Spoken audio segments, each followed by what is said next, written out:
का समर्थन किया है। इसके बाद मुख्यमंत्री ने एक महत्वपूर्ण बैठक बुलाई थी, अल्पसंख्यक कल्याण विभाग के मंत्री को बुलाया था और दोनों सिया सुन्नी वक्फ बोर्ड के अध्यक्ष को बुलाया था। क्या लगता है क्या हो रहा है?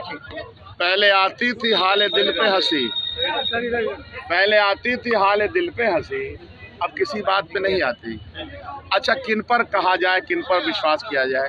बड़का झूठा पार्टी ने एक बिल लाया पार्लियामेंट में, जो दान की भूमि है।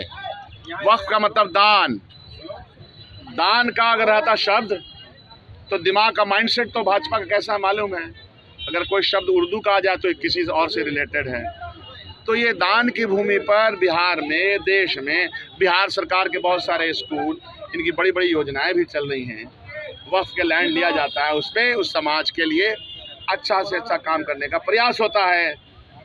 हमारे बुजुर्गों ने, पुरखों ने, हिंदू हो के मुसलमान पुरखों ने बहुत सारा दान दिया है। निर्माण के लिए दान दिया है, गरीबों के लिए दान दिया है, गौशालाएं बनाई हैं, मदरसा बनाया है, स्कूल बनाया है। तो इन सारी व्यवस्था करने के लिए हर प्रदेश में उसका एक बोर्ड होता है, जैसे न्यास होता है। न्यास और बोर्ड का माने एक है, जैसे दान और वक्फ का माने एक ही है। तो इसीलिए मेरे भाई, जनता दल यू बड़का झूठा पार्टी के साथ अंडा गठबंधन में है ना, तो ललन जी क्या बोलेंगे? मंत्रालय भी संभालना है और उनकी जो आदत और चाल है गिरगिट वाली तो रहेगी, कैसे बदल सकती है? जहाँ से राजनीति की शुरुआत होती है, विचार शून्यता से जिस आदमी की शुरुआत होती है। अभी कुछ दिनों पहले मैं पिछला उनका भाषण देख रहा था, भाजपा खिलाफ वाला, मजा आ गया। यही वो व्यक्ति है।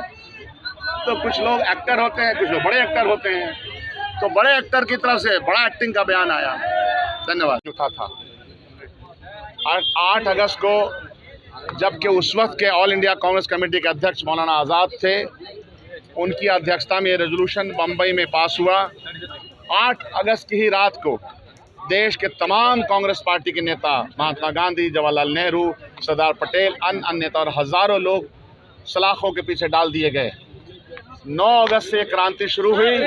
लोगों ने यूनियन जैक को हटा करके अपने अपने तरीके से भारत का झंडा फहराया।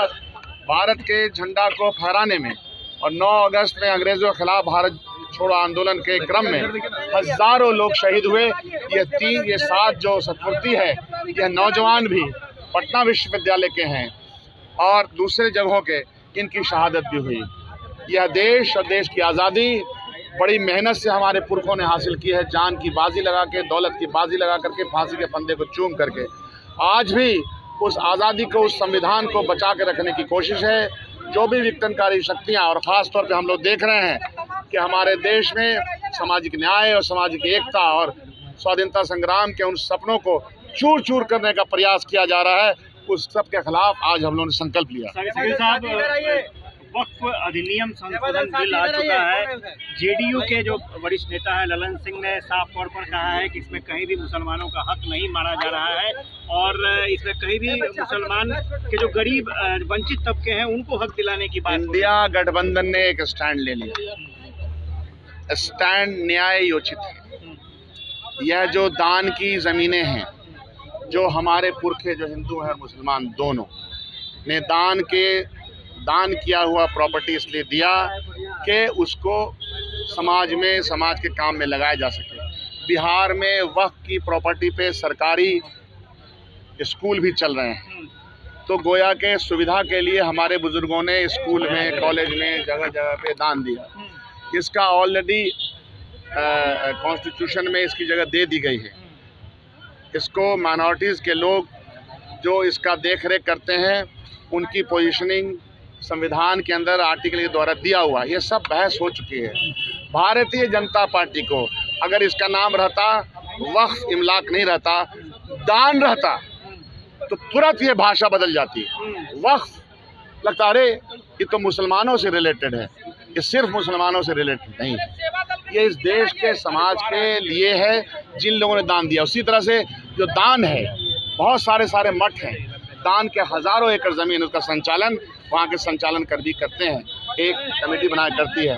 तो अगर निगाह भारतीय जनता पार्टी की सही है तो चारों तरफ, चारों निगाहों से देखें, वक्फ की प्रॉपर्टी को अपने लिए हड़पने का और एक शगुफा छोड़ने का, तो झुंझुना बजाने का एक आदत पड़ गया है। तो जनता जो ललन सिंह को झुंझुना बजाने में बहुत मज़ा आता। उनका पिछला भाषण भाजपा के खिलाफ हम देख रहे थे, ऐसा भाषण दे रहे थे, लगता है कि भाजपा से तो कितना दूरी है। तो बड़का झूठा पार्टी के साथ जिन लोगों ने अपना तालमेल किया है, ये उनको मुबारक। यह लोग अपॉर्चुनिस्ट लोग होते हैं। हिंदी उसका क्या होगा मैं बोलना नहीं चाहता हूँ, हर आदमी जानता है कि अपॉर्चुनिज्म का हिंदी क्या होता है, द से शुरू होता है। मांझी और चिराग आरक्षण मामले पे जागर गए, कैसे देख रहे हैं? द से शुरू होता है तो क्या संकेत है? हम कुछ नहीं बोला, हम तो भाषा के ज्ञानी लोग हैं। तो यह बात समझेंगे कि कुछ शब्द द से भी शुरू होता है, म से होता है, ह से होता है, क से होता है, ख से होता है, क ख तक से भी होता है। कुछ शब्दों की शुरुआत कहीं से होता है। तो इसीलिए वो तो ललन बाबू हैं।